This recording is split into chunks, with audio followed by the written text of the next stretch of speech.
Hey guys, my name is Matimio, and welcome to another episode of Sunday Mailbox. This is a video series where you, the viewer, can submit your gaming or Battlefield 3 related questions, and then I will give my humble opinion on them. To get the formalities out of the way, if you would like to submit your own question that could be featured in a future episode, you can do so by leaving a comment down below or by sending me a YouTube message. So the first question for today comes in from Matches Burn, who asks, with such a large gap between Battlefield 4, which is a period where we won't see any further or additional DLC for Battlefield 3, and perhaps not even patches knowing DICE until Battlefield 4 is released, should DICE be using Battlefield 3 as a testbed for features and balancing issues that they might want to incorporate in Battlefield 4, seeing as they'll have separate dev team anyways, and some updates are better than none, and the added fact this might help smooth out Battlefield 4's release date? Do you think this is a wise idea?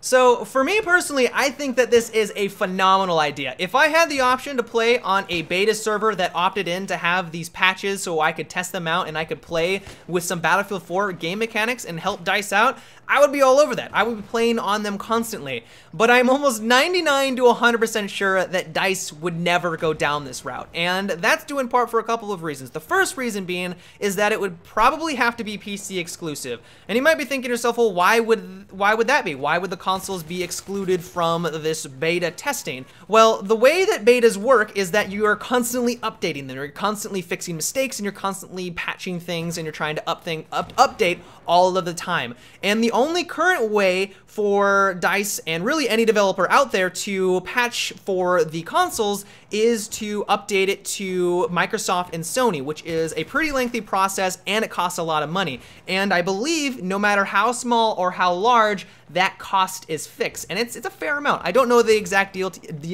details, but it's enough so that for Battlefield 3, DICE really spaced out their DLC so that they were really meaty, so that they didn't just do them incrementally like a lot of people were kind of hoping for, but they patched them all at once in large chunks so that they didn't have to constantly pay that very steep price. So from a financial standpoint, and just logically, it makes sense to only have it for the PC version. And while I'm completely okay with that, Sony may not be cool with that, because as you guys know, Sony kind of has a contract with DICE and the Battlefield franchise where they kind of get everything first. And if the PC version is getting everything kind of exclusive for these beta patches, I know that kind of sounds ridiculous and why would they care, but they might, and they might run into some legal problems. Once again, I'm not completely sure if that's true by any means, but there might be some complications that we're not completely aware of. So while I think it's a really cool, an awesome idea, and I would love to be able to test out some beta mechanics for Battlefield 4 with the Battlefield 3 version,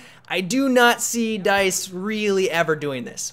So the next question for today regards jets and comes in from Capco, who asks, I'm tired of losing a kill just because my target jumps out of a plane, so what if DICE made it in Battlefield 4 that if you wanted to eject, you would have to go through an animation first? Maybe a 3 to 5 second animation of your character pulling a lever and the cockpit bubble blowing off the plane. What are your thoughts in general about jets in Battlefield 3 and how DICE could improve them in Battlefield 4? So this has been something that a lot of people have kind of been requesting for really all vehicles, to have some sort of animation to get in and out of them, and people think that that would solve a lot of the problems that comes with vehicles in the Battlefield franchise. And while I agree with that, and I think that would be a nice addition, one of the things that I would kind of like them to do, I think that would kind of eliminate this problem with people jumping out of their jets too soon, is to get rid of the disable effect for jets. And I know you might be thinking, well, that's for all vehicles. Why would they not have that mechanic while everything else does? Well, as many of you guys know, if you've ever flown in the jet or if you've ever tried to take someone out, when you get someone disabled, it's pretty much a kill, a guaranteed kill. Either they're going to jump out because they're not going to want to bother to fly to the ground and try to repair it, or they're going to get shot out of the sky a couple of seconds later because they're just flailing around, or they're just going to run directly into the ground because they just cannot control the disabled vehicle. And it just kind of gets to the point where, what's the point of having the disable effect when once the person is disabled, it's pretty much a kill, or you don't get the kill because they jump out. Every single other vehicle out there that gets disabled disabled in the game, you have some sort of way of quickly repairing it. If you're in the helicopter, while it makes it very difficult to control, it's still a lot easier and safer to try to fly down and repair it up quickly, and then you're back on your merry way. Land vehicles are a lot easier. You can quickly jump out of a tank, run around to the backside, repair it fast, you're back to 100% health, you're on your way once again. But the jets are a completely different story, and you just have people jumping out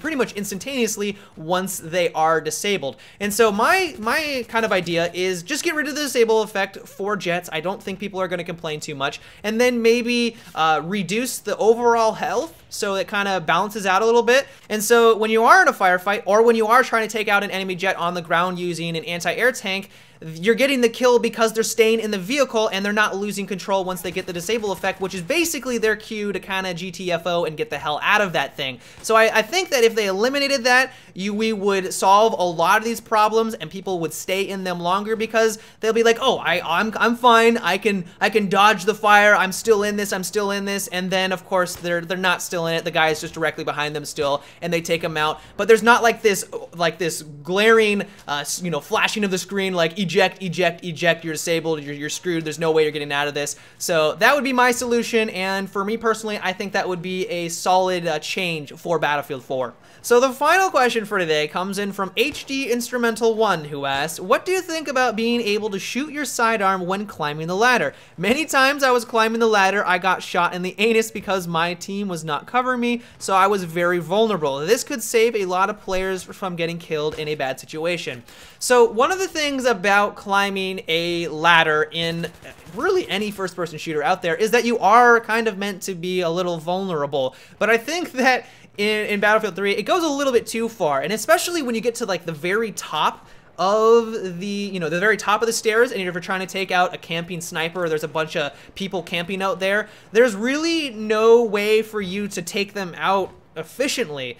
Once you get to the very top, you can see them, but because you can't use one of your weapons, you have to go through that very, very long animation of pulling yourself all the way up. You slowly bring up your primary, and then you can go to work. And as long as they're completely oblivious and they're just kind of camping there and being dumb about it, then you can proceed to either knife them or take all of them out. But most often, because most players at least kind of have some general idea or concept of what's going on in the game, or they have like a tugs if they're a smart sniper, they know you're coming, you're spotted, and once you get to the very top of the ladder, they're just gonna blow your face off. And it would be kind of nice to maybe not have your primary. I think that would be going a little bit too far, because you do need to be vulnerable. That's the whole point of climbing the ladder. You're trying to get to a position where you're gonna have an advantage over everyone else, but to get to that position, you kind of have to put yourself at a disadvantage. So I think that's fine to not get to push it to the point where you're using your primary, but I think having a secondary weapon so that when you do get to the top, you can at least defend yourself. And in real life, I know this is a video game, and trying to make a real life comparison is kind of silly,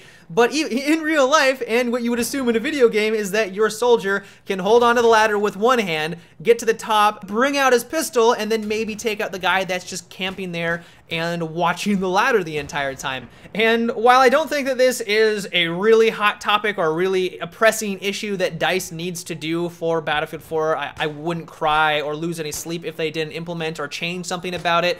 It would be nice, and it would kind of get people away, or leave at least them some sort of way of defending themselves, and then you don't just have people camping on the top of the rooftops the entire time with really no effective way at taking them out, simply because the ladder mechanics just don't allow you to do so.